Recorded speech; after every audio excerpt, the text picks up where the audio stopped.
Senior Moscow analyst Alexander Bratersky is also with us live from Moscow. Alexander, Ukrainian president announcing the cutting off of diplomatic ties with Russia, probably inevitable, given the circumstances. But what is your assessment of the current crisis, Alexander? Where do you see it headed now?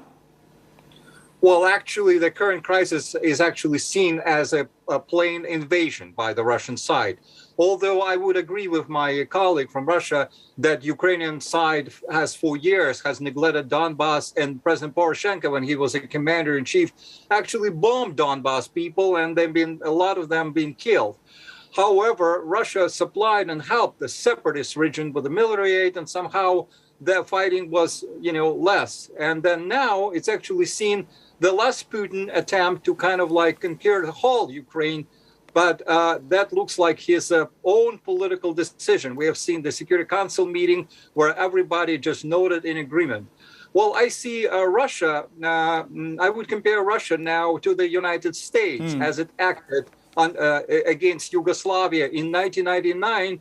Then United States, without any agreement from UN, has attacked Yugoslavia, an independent country. So that's actually reminds me of that situation. Do you see this? Do you see the hostilities escalating now, Alexander? Tatiana says it's too early to call. It'll be interesting to see how NATO countries react now, because all this while until the first shots were fired, many NATO countries, the United States, were saying that if shots are fired, if combat actually begins, then Russia will face the consequences. What are these countries expected to do now? Well, I would agree with a colleague. It's actually not that you don't have boots on the ground. There may be some Russian military in the eastern side, because the eastern side claims that some of the Ukrainian forces are actually claiming for humanitarian corridor and wants to surrender.